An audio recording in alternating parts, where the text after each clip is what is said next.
세례에는 몇 가지 중요한 의미가 있습니다. 첫 번째는 잠긴다라는 뜻입니다. 예수 안에서 이전에 나는 죽었다는 선언이지요. 영적인 장례 예식입니다. 예수가 죽으실 때에 저주받은 예전에 나는 그 안에서 이미 죽었다고 선언하는 것입니다. 한국 초대교회에 김익두라는 분이 계셨는데 강패 두목입니다. 예수를 믿고 세례를 받은 다음에는 친구들에게 부고장을 냈어요. 이전에 김익두는 죽었습니다 라고 알렸다고 합니다. 세례는 자기 장례 선언입니다. 두 번째, 이 세례는 씻는다라는 의미를 가지고 있습니다. 과거의 모든 죄, 현재 내 안에 있는 죄성, 그리고 미래에 내가 실수하는 모든 죄를 다 용서받는 시간입니다. 과거의 원죄와 현재 죄성이 용서받는다는 것은 이해가 되겠는데, 미래에 아직도 짓지 않은 죄까지 용서받는다고 하니 이해를 잘 못합니다. 우리 죄가 해결된 자리는, 시점은 예수님께서 십자가에 달려 피 흘려 죽으시는 바로 그 골고다 언덕입니다. 그렇다고 한다면 우리가 태어나 살아가는 모든 삶의 여정은 십자가 미래형입니다. 그래서 이미 그곳에서 내 죄가 사함받았다는 사실을 인정하고 고백하는 게 세례 예식이지요.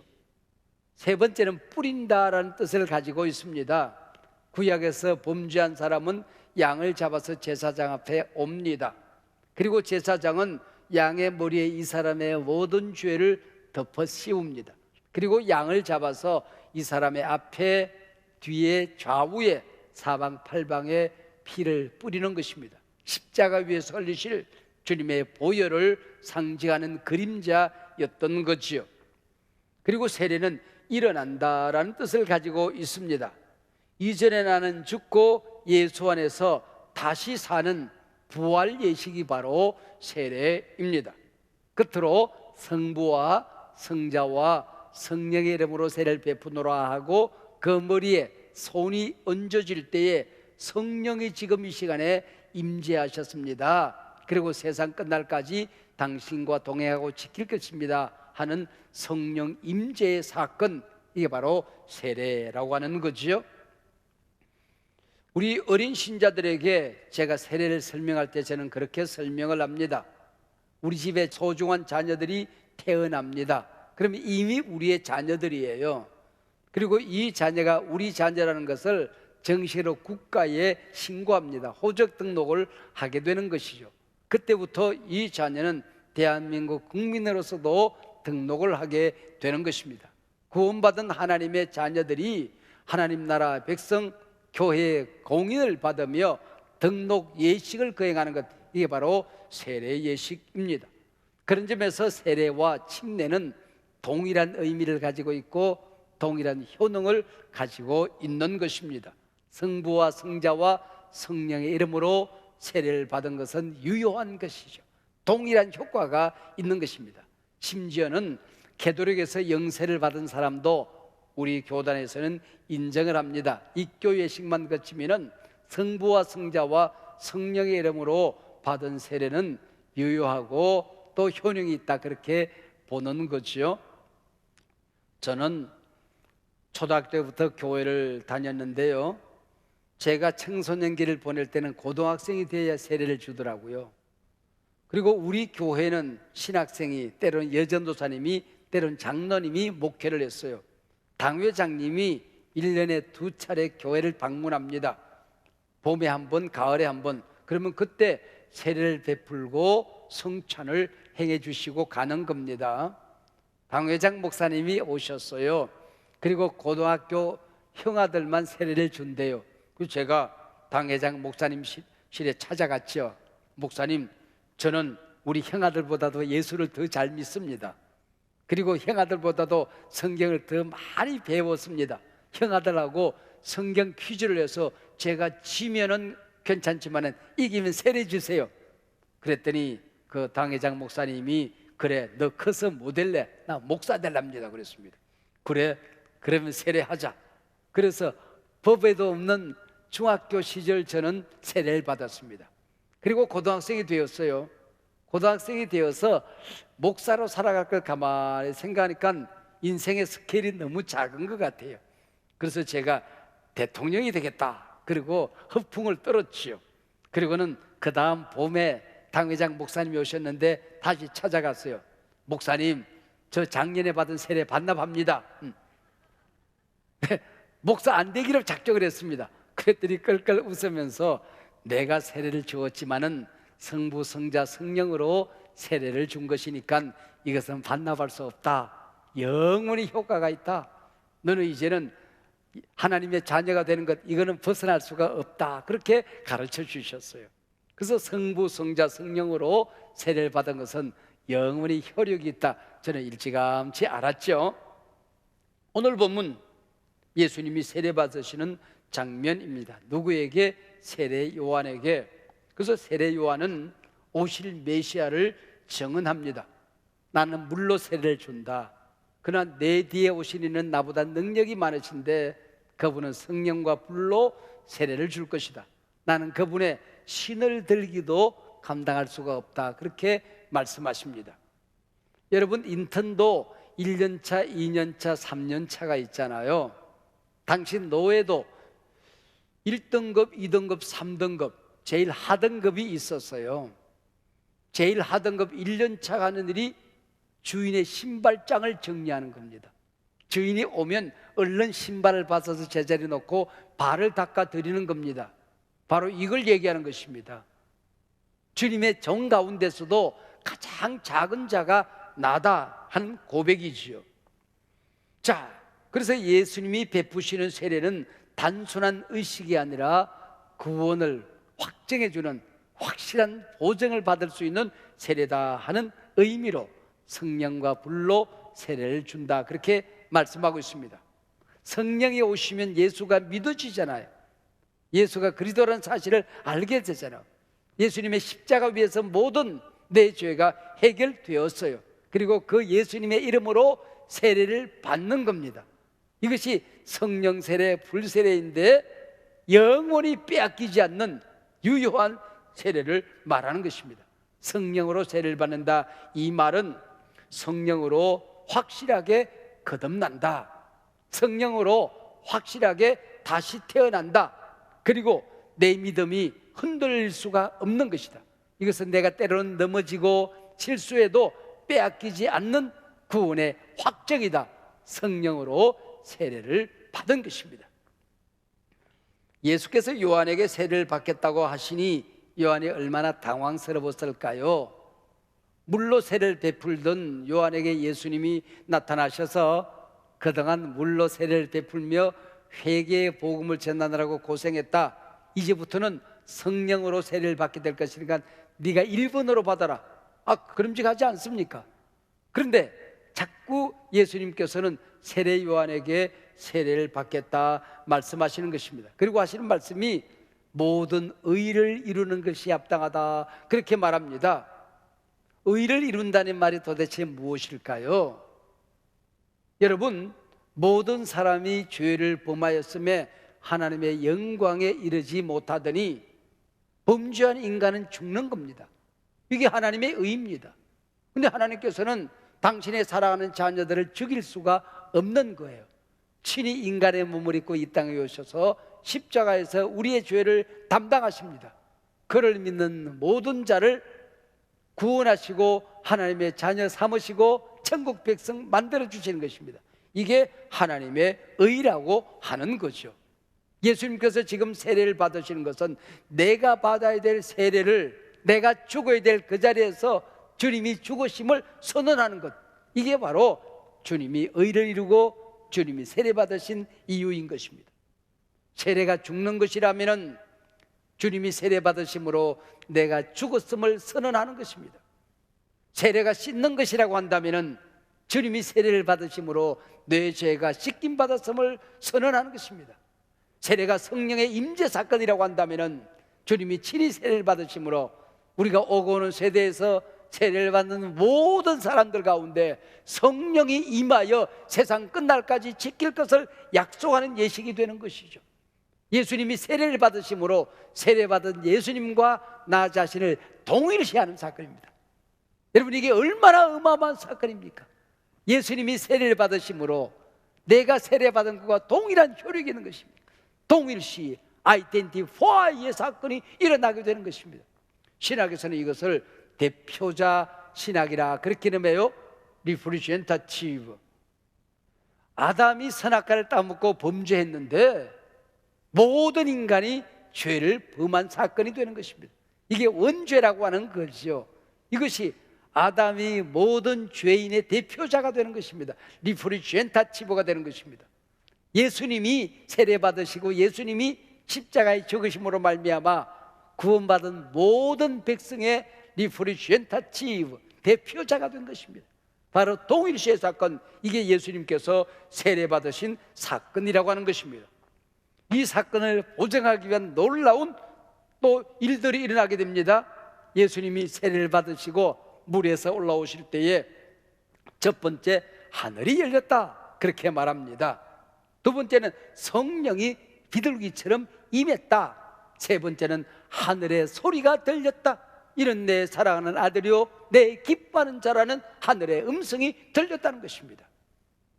첫 번째, 하늘이 열렸다는 게 도대체 어떤 의미일까요? 지금 하늘이 열렸다고 한다면 그동안 하늘이 닫혀 있었다는 얘기지요. 하늘이 닫혀 있었다는 것은 세상이 어둠 속에 있었다는 것입니다. 구원의 문이 닫혀 있을 수 있었다고 하는 것이죠. 하늘이 열리면 하늘의 문을 열고 하나님이 이 땅에 임하셔서 당신의 계획을 이루어 가시는 것입니다. 코비드-19 팬데믹을 보내면서 어려운 일들을 많이 겪고 계신 분 계십니까? 힘겨운 일을 감당하시는 분이 계십니까? 몸은 약해지고 하는 일들마다 꼬여가는 분들 계십니까? 하늘 문이 열려지면 여러분이 당하는 모든 고난이 하나님의 사건이 되는 것입니다. 하나님이 간섭하시고 개입하시는 사건이 되는 것입니다. 믿으시기를 바랍니다. 야곱이 눈먼 아버지를 속입니다. 형으로부터 장자의 명분을 빼앗아서 도망길에 오릅니다. 어느 날 밤 돌베개를 하고 잠을 자는데 하늘의 문이 열린 것입니다. 그리고 그 사다리를 타고 천사들이 오르락 내려가며 야곱을 만나고 야곱에게 말씀을 하기 시작하는 것입니다. 야곱은 충격을 받았습니다. 지금까지는 그 하나님이 내 조부 아브라함의 하나님인 줄 알았어요. 내 아비 이삭의 하나님인 줄로 알았어요. 하늘의 문이 열리고 나니까 그 하나님이 나의 하나님이 되는 것입니다. 나 혼자 도망가는 줄 알았는데 하나님이 함께 동행하시는 사건이 되는 것입니다. 내가 어디에 가든지 너와 함께 할 거야. 네가 돌아올 때까지 내가 너를 떠나지 아니할 거야. 야, 하나님이 아브라함의 하나님, 이삭의 하나님인 줄 알았는데 나의 하나님이 되는구나. 여러분, 여러분의 목사가 여기서 선포하는 그 어마어마한 하나님, 하늘의 문이 열려지면 여러분의 하나님이 되는 것입니다. 할렐루야. 우리 목사님과 함께하는 그 하나님, 여러분과 함께하는 사건이 되는 것입니다. 할렐루야. 여러분과 동행하시고 여러분이 무슨 일을 하든지 어디 가든지 여러분 곁에 하나님이 함께 하십니다. 스데반이 돌에 맞아 순교를 합니다. 피투성이가 되어서 주님께 기도했더니 하늘의 문이 활짝 열립니다. 부활하시고 승천하신 그 예수님이 하나님 보좌 우편에서 스데반의 순교 장면을 안타까워하시며 자리에 벌떡 일어서 계시는 것입니다. 야, 나 혼자 죽는 줄 알았는데 우리 예수님이 보고 계시네, 함께 하시네. 그리고 기도를 합니다. 여러분, 십자가 위에서 예수님이 하신 기도와 돌에 맞아 순교하는 스데반이 하는 기도가 어쩌면 그렇게 똑같죠? 하늘의 문이 열리니까 내가 하는 말이, 내가 하는 기도가, 내가 하는 판단과 행동이 하늘의 사건이 되는 것입니다. 할렐루야. 예수님의 12제자 가운데 11제자가 순교를 했어요. 예수님도 제자들 곁을 떠나가셨습니다. 사도 요한은 혼자 밤모섬에 귀양살이를 합니다. 내일 어떤 일이 날지 모릅니다. 나 혼자 살아남았다는 게 이게 오히려 비참하게 여겨집니다. 근데 어느 날 하늘의 문이 활짝 열리게 되는 것입니다. 오고 오는 세대에 복음이 전해지는 곳곳마다, 예수님이 전파되는 곳곳마다, 교회가 세워지는 곳곳마다 그 믿음의 사건들이 어떤 역사가 일어나게 되는지, 교회를 섬긴 사람들이, 복음을 전한 사람들이 하나님 나라에서 어떤 멸류관을 쓰고 어떤 영광을 받는지, 하나님을 알지 못하는 사람들이 얼마나 비참하게 몰락해 가는지 미래가 훤하게 열려지게 되는 것입니다. 내가 내일 어떤 일을 당했는지, 어려움이 있을는지 좋은 일이 있을는지 암담한 상황 속에 있을 때에 하늘이 열려지면 길이 보여지기 시작하는 것입니다. 미래가 열려지기 시작하는 것입니다. 내가 하는 모든 일들이 하늘의 사건으로 변화되게 되는 것입니다. 할렐루야. 세례 받으시는 예수님께 하늘이 열렸습니다. 그리고는 하늘의 음성이 들리기 시작하는 것입니다. 이제부터는 예수님이 하는 모든 일들이 이제는 땅의 일이 아닙니다. 메시아의 길입니다. 이걸 이름하여 공생애가 시작되었다, 그렇게 말하는 것이죠. 지금부터 하나님께서 하늘에 계실 때에 예수님께 보여주신 계획이 이루어지기 시작하는 것입니다. 사울이라는 청년이 교회를 핍박하기 위해서 다메섹 언덕을 넘어가고 있었습니다. 하늘의 문이 열렸어요. 부활하시고 승천하신 예수님이 나타난 것입니다. 사울아, 사울아, 네가 어찌하여 나를 핍박하느냐? 사울은 예수님을 만난 적이 없어요. 교회를 핍박하는 것은 곧 예수님을 핍박하는 것이구나. 예수님은 진짜 부활하셨구나. 지금도 살아계시는구나. 그때부터 발길이 바뀌어지게 되는 것입니다. 이름이 바뀌어지게 되는 거예요. 땅의 일만 하다가 하늘의 일을 하게 되는 것입니다. 사울이 변하여 사도 바울의 삶을 살게 되는 것입니다. 하늘이 닫혀있는 사람은 땅의 일만 생각합니다. 뭔가 조금 된다 싶으면 교만합니다. 조금만 안 된다 싶으면 의기소침하시고 코가 빠지는 것입니다.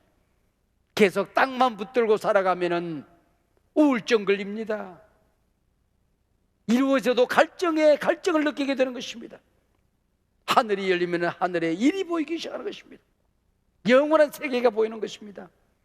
때로 병들고 배가 고프고 하는 일이 내 뜻대로 안 되어도 당당해지게 되는 겁니다. 왜? 하나님이 내 편이니까. 하나님이 우리 아버지시니까. 이 땅에 일어나는 모든 일들이 하나님의 손 안에서 펼쳐지는 것인가. 하늘이 열려야 하늘의 사람이 되는 것입니다. 할렐루야. 하나님 일을 감당할 때 내 힘으로 못하는 거잖아요. 하나님이 힘 주셔야 되잖아요. 그래서 네가 하는 모든 일들 네 능력으로 하는 게 아니야. 은혜로 하는 거지. 하늘의 권세로 하는 거지. 그래서 성령이 임하게 되는 것입니다. 야단스럽게 오시는 성령이 아닙니다. 이 사역을 위해서 오시는 우리 성령님은 성령이 비둘기처럼 조용하게 임하는 것입니다. 아는 듯 모르는 듯 독수리처럼 깍 하고 오는 게 아니에요. 비둘기처럼 임하여 하늘의 사건을 만들어가게 되는 것입니다. 영적인 시대가 열린 겁니다. 새 시대가 내 안에서 이루어지는 것입니다. 내 인생이 새로워지기 시작하는 것입니다. 내가 하는 모든 일들이 하나님의 일이 되고 하나님의 능력으로 하는 일이 되는 것입니다. 여러분, 교회를 섬기든 사업을 하든 누구를 만나든 기도를 하든 내 힘으로 하는 것이 아니고 하나님의 힘으로 감당한다는 이 사실을 여러분이 알아들어야 돼요. 매일같이 이 경험이 일어나야 되는 거예요. 내게 능력 주시는 자 안에서 내가 모든 것을 할 수 있느니라. 이 말을 성공할 때, 큰일 할 때, 좋은 일이 있을 때만 해당되는 말씀이 아닙니다. 때로는 의로운 고난을 당합니다. 때로는 핍박을 겪습니다. 억울한 일을 겪습니다. 그래도 주님이 능력 주시고 함께 하시면 그 일을 감당해내는 것입니다. 당당히 감당해내는 것입니다. 피 흘리며 그 길을 갈 수 있는 힘이 생기는 것입니다. 이게 바로 내게 능력 주시는 자 안에서 내가 모든 것을 할 수 있다는 말이 되는 것입니다. 성령이 너희에게 임하시면 너희가 권능을 받는 것입니다. 교회를 섬기고 복음을 전하는 일도 성령이 비둘기처럼 임해야 일이 가능한 것입니다. 해가 바뀐다고 새 날이 되는 게 아닙니다. 달력 새로 그렇다고 새 날이 되는 게 아닙니다. 새로운 능력을 받아야 됩니다. 새 힘이 생겨나야 되는 것입니다. 사람들이 제게 물어요. 그 많은 일들 감당하며 건강은 어떻게 지키십니까? 제 대답이 그렇습니다. 제가 제 건강 지키는 수준은 벗어났습니다. 하나님이 건강 주시면 감당하면 되고 쉬라고 그러면 쉬면 되는 거지. 나는 머슴인데 머슴이 그까지 주인이 시키는 일만 하면 되는 것이지. 하루에도 몇 개씩 회의를 하고 수많은 사람을 만나고 하는 일마다 작은 일이 아닌데 어떻게 그 일을 감당하십니까? 내가 가만히 생각하니까 힘든 게 없어요. 그리고 모든 일이 쉬워요. 모든 일이 저절로 이루어져요. 왜 그런가 생각했더니 이게 하나님이 하시는 일이야. 내가 그 일들을 하려고 하면은 갈등만 생겨요. 문제만 일어나게 되는 것입니다. 하나님이 주시는 힘으로 감당하면 쉽습니다. 믿으시기 바랍니다. 재미있습니다. 믿으시기 바랍니다. 열매가 나타납니다. 믿으시기를 바랍니다. 이게 바로 성령의 능력으로 감당하는 거예요. 그러면 일만 할까요? 개인 경건 생활은 어떻게 하십니까? 그래요? 저는 청년 시절이나 젊었을 때도 눈 뜨면 새벽 4시거든요. 요즘도 시계 맞추는 법이 없습니다. 요즘은 또 나이가 조금 더 들어서 잠이 없나 봐. 눈 뜨면 무조건 3시예요. 몇 시에 자든지 간에 새벽 3시에 눈을 뜹니다. 그러면 새벽에 일을 하는데 시간이 모자라면 2시간, 길면 6시간. 그 시간은 나만의 시간이에요. 기도하는 시간, 하나님 만나는 시간, 성경 읽는 시간, 최선 신간을 한 권을 읽는 시간. 성경을 읽으면 한 권을 읽습니다. 그 시간, 글을 쓰면 몇 편을 써요. 그 시간을 여러분, 이게 평생 똑같은 시간에 3시간, 4시간 시간 받쳐서 일하면요, 이게 1년을 쌓아가면 어마어마해지잖아요. 평생을 그렇게 살면 그 시간이 어마어마해지는 거예요. 여러분, 이게 하나님이 주시는 힘으로 감당하는 것이지 이게 내 힘으로 하는 것이냐 그 얘기입니다. 하늘에서 음성이 들렸어요. 영적인 일을 하려고 하면 영적인 음성이 들려야 됩니다. 하늘의 일을 감당하려고 하면 하늘의 음성이 들려야 되는 것입니다. 여러분, 성경 읽고 하나님과 대화하고 묵상하는 시간보다도 인터넷 뒤지는 시간, TV 보는 시간, 핸드폰 들쭉거리는 시간, 이게 하루의 대부분이면요 땅의 일만 생각이 나는 거예요. 페이크 뉴스, 가짜 뉴스들로 머리가 꽉 차는 거야. 이게 오염되어진 것이죠. 그걸로 보는 게 잘못되고 생각하는 게 잘못되고 말하는 게 잘못되고 느끼는 게 잘못된 거예요. 자기는 옳다고 얘기하는데 이게 천박한 말을 하게 되는 거예요. 천박한 판단을 하게 되는 거예요. 여러분, 세상 소리 듣지 말고 제발 하나님의 음성을 좀 들으시기를 바랍니다. 특별히 여러분 개인을 향하여 너는 내 아들이다, 너는 내 딸이다, 내가 기뻐하는 자다, 내가 기뻐하는 대로 살아야 되느니라, 말씀대로 살아야 되느니라. 한번 여러분들 하늘의 음성을 들으시기를 바랍니다. 한번 설교를 들어도 하늘의 음성이 들려야 됩니다. 한번 아버지하고 기도해도 하늘의 음성이 들려야 되는 거예요. 성경 한 절을 읽어도 거기서 내게 주시는 말씀을 들어야 사는 겁니다. 그래야 하늘의 사람이 되는 거예요. 사랑하는 여러분, 여러분이 가는 곳곳마다 하늘의 문이 열려지시기를 바랍니다. 여러분이 감당하는 모든 일들마다 하늘의 능력이 나타나시기를 바랍니다. 하늘의 보정이 나타나시기를 바랍니다. 신령한 삶을 살아야 됩니다. 뿐만 아니라 하늘의 음성이 들려야 돼요. 나를 하나님이 얼마나 기뻐하는지, 하나님 나를 얼마나 사랑하는지, 내가 누구인지 여러분 하늘의 음성을 듣고 새해의 멋진 문이 열려지는 복을 받으시기를 바랍니다.